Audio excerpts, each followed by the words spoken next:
TRP zone game zone में जे नौकरी करता ए मारथी नाना हता आशाबेन कातर हूँ एनी बेन ज बोल मारी राजकोटनी पब्लिक थी दिल थी एक दीकरी तरीके विनंती है कि तमे स्वयंभूत माणसानी रीते जागृत था અને 25 તારીખે અમે કે ના કે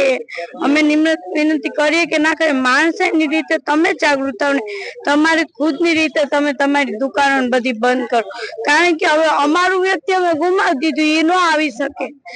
ક્યારે કોઈ બીજા પરિવાર આવું ન થાય કોઈ સાથે ન થાય જો કે અગાઉના ઘણા કાંડ એવા બની ગયા કે એમાં કોઈને ન્યાય મળ્યું નથી જો કે અમને આમાં સરકાર પાસે કોઈ હવે આશા નથી એટલે જ અમારા પત્રિકા રાજકોટ બંધ કરાવવું પડે કેમ કે અમને કઈ ન્યાય નથી મળ્યો અમને હજી સુધી જવાબ નથી મળ્યો ને કોઈ બીજા પરિવાર તો આવી વેદના સહન ન કરી શકે કોઈ વ્યક્તિનું જાય નહીં એટલા માટે અત્યારે અમે આ ધારના આંદોલનમાં ઉતર્યા છે બીજી મારી એ માંગણી છે સરકાર કે ફાસ્ટેગમાં કેસ ચલાવો જે રાક્ષસોને કારણે બેદકારીને લીધે ટીઆરપી ગેમ ઝોનના જે અધિકારીઓ છે એને લીધે અમે અમારું વ્યક્તિ ગુમાવ્યું એક આખું પરિવારમાંથી જે અમને પલ પલ યાદ આવે અત્યારે અમારી વેદના તો કોઈ સમજી જ ન શકે એને સખ્તમાં સખ્ત કાર્યવાહી કરો ફાસ્ટેગમાં ને 6 મહિનામાં જવાબ આવે એવી રીતના કરો એ માંગણી છે ને 25 તારીખે દિલથી હું એક દીકરી તરીકે અપીલ કરું રાજકોટની પબ્લિકને કે તમે માણસાની રીતે એક દિવસ 25 તારીખે રાજકોટ બંધ કરો તો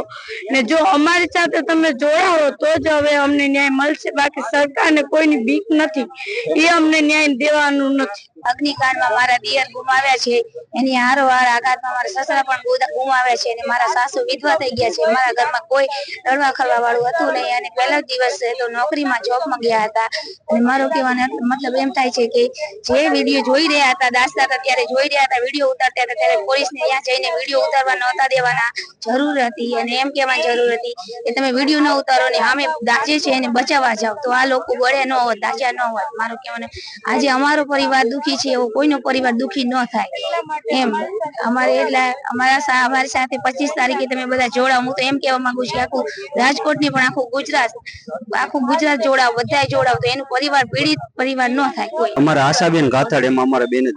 અમારી માંગ એ છે કે સરકાર પાસે તો હવે અમને આશા છે જ નહીં કોઈ વસ્તુની કેમ કે અમે 22 દિવસ થઈ ગયા અમને ન્યાય માટે જો રોડ ઉપર ભીખ મંગાવવા અહીંયા લાવી દીધા છે સરકાર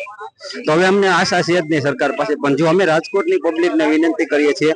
કે જો તમે અમને સાથ આપશો અને સહકાર આપશો તો એક દિવસ રાજકોટ 25 તારીખે બંધ રાખો અને અમે કહીએ ને નહીં તમે તમારી દીકરીના તરીકે તમારી એક દીકરો કે દીકરીના વ્યવસ્થાને લઈને તમે જો બંધ રાખો તો સરકાર જાગશે 100% અને અમને ન્યાય મળશે।